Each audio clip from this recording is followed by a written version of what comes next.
The service is prioritizing calls so that you may experience long wait. The service is prioritizing calls so you may experience long wait times. 311 has a callback feature if you prefer to use that. For all issues relating to power lines, please contact Hydro Ottawa directly. Follow the city's social media channels for the latest information. Visit ottawa.ca and your local media outlets. If you have a battery-powered or crank radio, you can tune into your local news and stay informed. On behalf of the city, I thank you for your understanding and patience, and please look out for each other. Au nom de la Ville, je vous remercie pour votre compréhension et votre patience, et prenez soin. Merci, thank you. Thank you very much. We will now hear from Alain Gauthier, General Manager, Public Works. Good afternoon, everyone. Bonjour tout le monde. I'm sure, like my own family, electricity or the lack thereof is now in the forefront of all of our minds. However, as Kim alluded to, the storm has damaged property, has knocked down small and large trees, and whipped down light poles and traffic signals. So there is debris strewn everywhere. I want to tip my hat to the dedicated people in our Public Works Department, many of whom were also impacted by this severe event. They have been out in the community helping with the response and to prepare us to move forward. Le personnel dévoué de notre service des travaux publics qui sont aussi affectés par les orages violents se sont rendus dans la communauté pour aider nos résidents. These are the key services that now I want to focus on that are really powering our recovery efforts. Our forestry services and our roads teams, as the mayor have indicated, have been out since the beginning of this event, busy removing trees from roadways, any obstacles for residents and emergency vehicles. And that remains our priority right now, is to get the roads reopened so that our emergency vehicles can circulate and people can get it across our communities. Traffic services are recovering and repairing damaged signs, light posts, and several traffic signals across the city. As you can appreciate, with the power that's out and also with damage that has occurred to our traffic infrastructure, there are several hundreds traffic signals that are not functioning across the city. And I really want to stress the message that the mayor has indicated as a reminder that as residents approach a traffic signal that is not working, it shall be treated as an always stop. Our public works team are also undertaking a lot of debris operation, as I mentioned, with the focus on getting our roads reopened.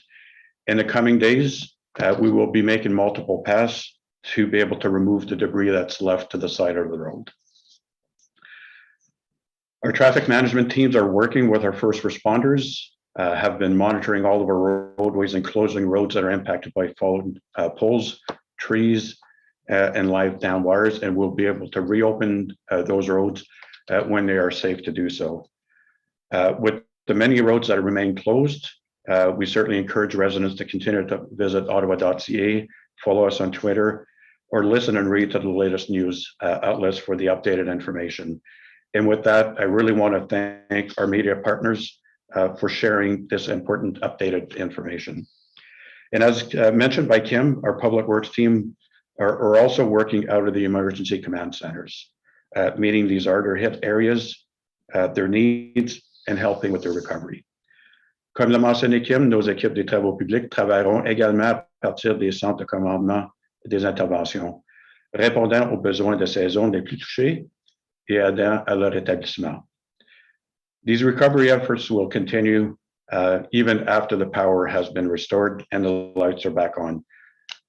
As much as we are focused right now on reopening up the roads, it will take us a few weeks to be able to get through all of the cleanup efforts, and we really appreciate the community's patience.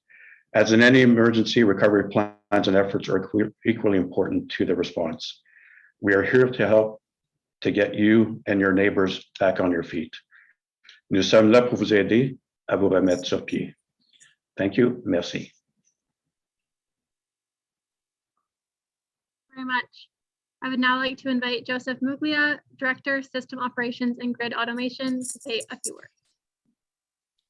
Thank you very much. Good afternoon, everyone. From a Hydro Ottawa perspective, we are still dealing with about just over 170,000 customers affected out of power.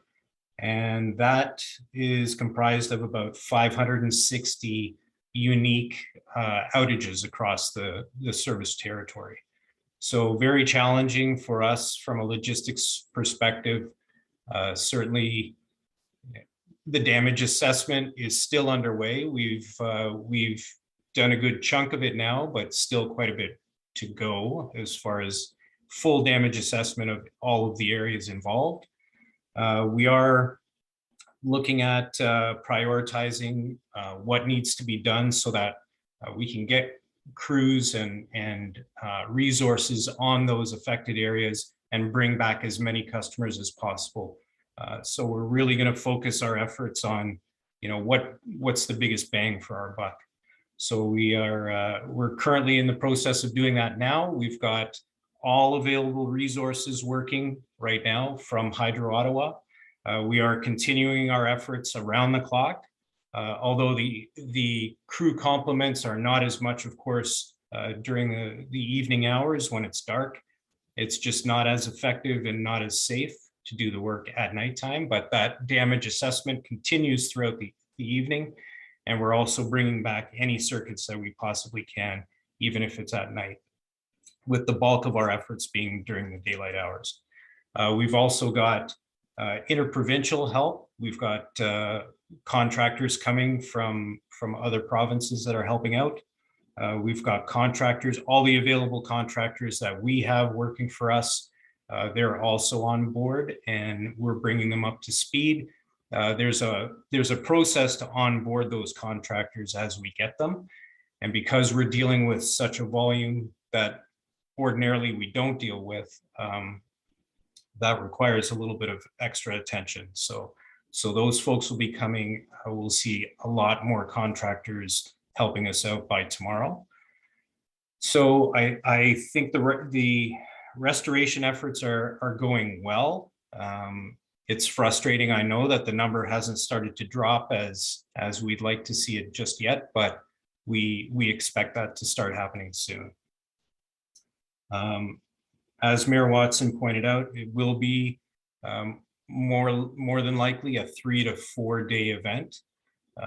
So certainly our efforts are 100% on this restoration. All of our resources are on it. There's very little, if any, other work that's going to be happening. We'll be focusing on the restoration across the city. I know that right now, as we speak, ROPEC should be very, very close to being brought back online, so they won't be on generator power anymore, which is great.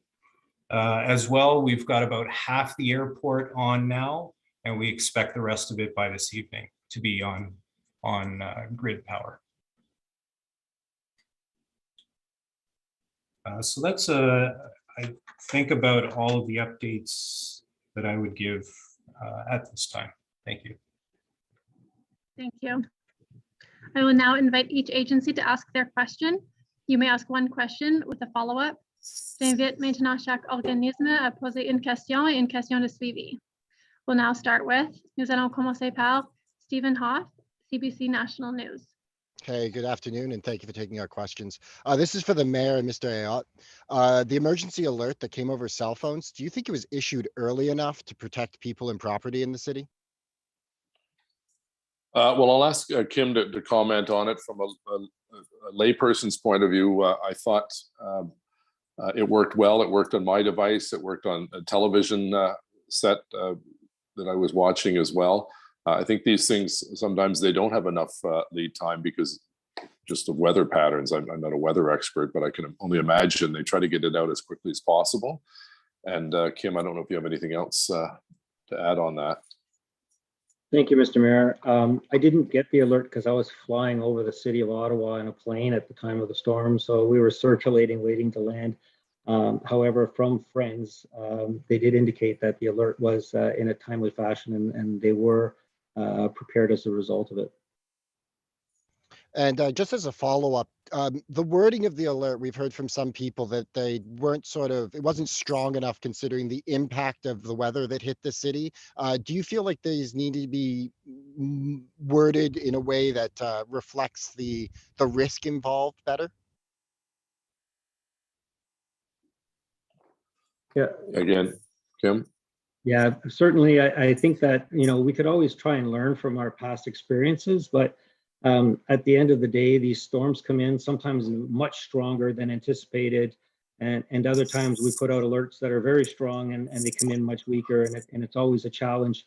I'd just like to remind everyone to try and prepare for 72 hours, as these events do cause severe delays in the types of response that we have as a city. Although we are all hands on deck, I do believe that if we can self-prepare, then it's a bit easier as we move forward. I Thank could you so just much. thank you for that. If I just offer a couple other comments. First of all, thank you to the media. They've been very, very helpful in getting our message out. I know a number of networks are covering this event live, in particular locally, CFRA and 1310, City News, as well as CBC and CTV have been very, very helpful. Radio Canada as well, getting information out as quickly as possible. The second thing is I neglected, very unfortunate to mention Public Works. They're the ones doing a lot of the heavy lifting to get the streets cleaned up, and I thank them very much. And finally, the hours of operation for the respite centers, or the centers where you can recharge, are 10 in the morning till 10 in the evening today, and that will be again tomorrow as well. And those will be phased out as power comes back in those communities. Thank you. Merci. Thank you. We'll now go to Andrew Foote at CBC Ottawa. Good afternoon, everyone. Thanks for taking time for this. What should people do if trees have fallen from city property onto their homes? Can they move them, or is there something else that they should do? Thanks, Andrew. I'll take that question, Mr. Mayor. Thanks for the question, Andrew. The key thing is basically to make sure that the city is notified of the tree. We have tree inspectors that are out there, and also for them to notify their insurance companies. If the tree is a city tree and it's fallen on a property or on a dwelling, the city will take care of that. And right now we're trying to prioritize our efforts in terms of, one is getting roads opened up, and also any tree that is posing a hazard to get those removed. And then the third party is going to be just remaining debris that does not pose any immediate hazard. Thank you. And my second question, Kim may need to weigh in, but anyone who wants to comment on it, feel free. What did the city learn from the 2018 tornado response that's come into play here in the first day or so since this most recent extreme wind event? I don't know if Steve Kanalakis wants to offer a comment as our city manager, and then perhaps Kim. Yeah, thank you, Andrew. The good thing is that it was very recent, so we still have a lot of corporate memory about what happened on that the tornado that happened in 2018. We're still drawing on a lot of the products and things that we used back then. But the thing that we learned that and it's basically consistent in most emergencies that we've had, is that it quickly transitions from physical debris, property damage, to people's health, people's wellness. And what we've done this time is we've moved very quickly to take care of the health needs, the human needs of the community, to ensure that we have shelters that people can go to, respite centers to deal with charging, showering, just getting some rest, getting out of their house, food, and all the other supports people need to stay healthy in this difficult situation. And I think that's probably one of the most important things. And the second thing is that we're moving very quickly to deal with the debris and the food spoilage and other issues people have that are real in their households, where the food in their fridge goes bad in their freezers, to ensure that we have bins and collection cycles so that we can get that stuff off people's property and clear it as quickly as possible, because that's where a lot of the mental stress comes from, when you see the damage to your property, the spoiling food, and the challenge of dealing that, especially in the summer. So that's our biggest lesson is the first responders come in, they do their thing, we quickly move to the debris cleanup, but parallel to all that, we've been working on taking care of the people and offering them services and supports to help them get through this. Thank you very much. Next, we'll hear from Ted Raymond at CTV Ottawa. Hi there, thanks for taking our questions. My first question is for Mayor Watson. Are you considering declaring a state of emergency? Does the city need one? And why haven't you declared one yet? Yeah, it's a good question. We get that quite often, Ted. I consulted the city manager. There is no need at this point for a state of emergency to be declared. State of emergency has different meanings at the provincial, federal, municipal, and even the American example. People seem to think it adds to solving problems or dealing with some of the outcome of a disaster. It really does not give us that power that we, quite frankly, need at this point. It would allow us to override the procurement system for equipment or supplies and so on. We did do that during the pandemic because it was all hands on deck and it was going to last a long period of time, and we needed to get personal protective equipment right away as opposed to going through a long drawn out procurement process. So it's not necessary. We have all the resources we need right now to deal with the situation, and that's really the message that we send out. If there was a need for us to go and seek additional equipment that we don't have to help out, then obviously I would declare it in a minute, but it's not necessary at this stage. Okay, thank you for that. My follow-up question is for Mr. Muglia, just with regard to the power restoration situation. I'm wondering if you can give us maybe a little bit of a picture of maybe how many people or how many customers have been switched on already so far today. And you mentioned, I think yesterday, that it was about 200 poles that were down. I'm wondering if you could also kind of walk us through the process of where you get those poles from, how you repair them, how does that work? Sure. Thanks for the question. First of all, with respect to the count, we've probably restored in and around the 5,000 customer mark to date since the beginning. That's probably an underestimation, but I'd like to stay with that number. It's continually fluctuating. It's a very difficult scenario that we're dealing with here, which makes it hard to sort of land on a number for a number of different reasons. And yes, you're right. We were at a count of about 200. I think we've surpassed the 200 pole mark now, unfortunately. But we've got a number of suppliers that we work with. There's one supplier in particular that we deal with where we source poles for our capital projects across the city. So we've placed that order. We've placed an order for a number of poles now. I know that early this morning, they were being loaded on a truck and heading this way. So that's a good thing. So far, we haven't seen any sort of issue with supply chain regarding poles. And we're hoping that will continue to be the case, that we don't see any problems. There are other suppliers that we can pull from. Just this one particular supplier is sort of our go-to. So the poles need to be replaced. They can't be fixed. At times, there are times when we can repair a pole in a very temporary situation. Depends where the break is, depends on the extent of the break. So there are some scenarios where we can get into, like a temporary fix for a period of time, but based on what we've seen, especially when you get into a pole line where you've got a number of poles that have come down, those usually require replacement. Thank you. Next, we have John Willing at the Ottawa Citizen. Thanks, Kendra. Question about the situation at ROPEC. So it was running off a generator. Was there any release into the Ottawa River that couldn't be captured? Hi, John. Hi, it's Tammy here from Infrastructure and Water Services. So the wastewater treatment plant is basically designed to treat all of the sewage from the residents and businesses in Ottawa.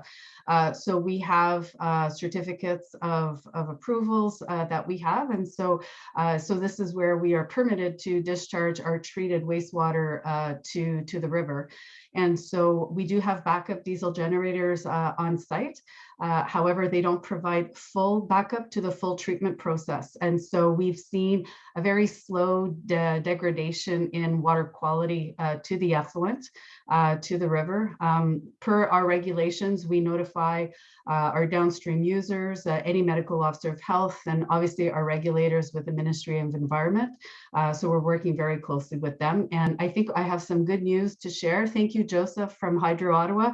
I believe we have confirmation that the power has been restored to ROPEC. So thank you to everyone who's participated in bringing this important site back up and running. Thank you so much. Thank you. Thanks, Tammy. A question then for Mr. Muglia. I wonder, when you have an outage like this that blankets the entire city, could you take us into your strategy room and help us understand, how do you prioritize areas for getting the power back on? Is it just as simple as you described, the biggest bang for your buck, as many customers as possible, or is there certain areas you're trying to target first, like ROPEC? So thanks, John. It's certainly not as easy as that, especially with an outage of this size and so widespread. We really we try to target those facilities and institutions that will have a great impact on the community, such as hospitals, things like that. If we can bring those facilities up ahead of bringing some of the other areas up, we certainly will. But it gets so complicated trying to figure out, first of all, what has been impacted right back from the substation out to the lines and out to the residents and the businesses. So it's really targeting those areas that will, like you said, like I said, bring back as many customers as possible safely, of course. So we do have to keep safety in mind when we're bringing the areas back up. And we have to make sure that we're not posing an additional threat anywhere else when we're bringing those circuits back up. The other complication, of course, is when you have like a widespread and type of event like this, where you've got a lot of trees down, you've got a lot of wires in trees, you've got trees down on poles or broken poles. All of those circuits have to be inspected. Basically, they have to be patrolled to make sure that once we're ready to energize, that we don't have an existing issue there that once we energize could cause another problem, of potential safety concern for residents or for our workers. So again, it's extremely complicated, but that's usually what we try to target, is what can bring up the most customers as quickly and as safely as possible. Thank you. Thank you. Nous allons maintenant à Emmanuel Poisson à Radio-Canada.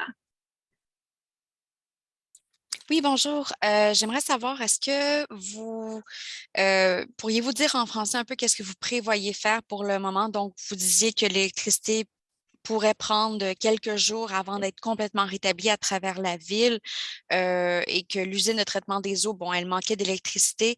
Est-ce que c'est toujours le cas? Je pense qu'on a dit que c'était déjà rétabli, mais est-ce que ce serait possible de répéter un peu tout ça en français, s'il vous plaît? Kim, est-ce que vous êtes capable de répondre, s'il vous plaît? Oui, certainement. Oui, les réseaux, l'usine de traitement de eau a été rectifié après-midi. On a l'électricité, ça c'est plus un problème. Enverrons l'électricité pour tous nos citoyens. Ça peut prendre au moins 2 à 4 jours, comme ça a été expliqué au plus bonne heure. So, c'est pas toujours facile. Il y a beaucoup de poteaux, il y a beaucoup de fils d'électricité qui ont été endommagés. Et c'est tout un système d'essayer de faire un assessment pour voir c'est quoi le résultat des dommages et pour rectifier tous les problèmes. On a des centres ouverts de la ville pour essayer d'aider à nos mondes. C'est tout établi sur le service Internet ottawa.ca. Si vous allez là, vous voulez voir les centres dans votre région, vous pouvez aller pour recharger vos cellulaires ou prendre une douche. Peut-être même, il y a des centres, pas tous les centres, mais il y a des centres qui ont un peu de manger aussi si vous l'avez besoin. Et à ce moment, on remercie à tous les citoyens pour leur patience et pour savoir que c'était un incident de traverser à travers la ville. C'était pas ici et là, c'était plus grand que ça. À ce moment, c'est pour ça que c'est un peu plus difficile à décider, à voir comment longtemps ça va prendre pour régler toute l'affaire. On demande à tout le monde à leur patience. Est-ce que vous avez d'autres questions? Pour l'instant, ça va. Merci pour de ce côté-là. Et donc là, si je comprends bien, c'est que la ville et Hydro Ottawa choisissent de prioriser le rétablissement du courant pour les routes d'urgence et les zones qu'on dit un peu plus touchées là, par les pannes d'électricité en ce moment. C'est bien ça? Oui, c'est bien ça. C'est exactement ça. Merci. Merci à vous.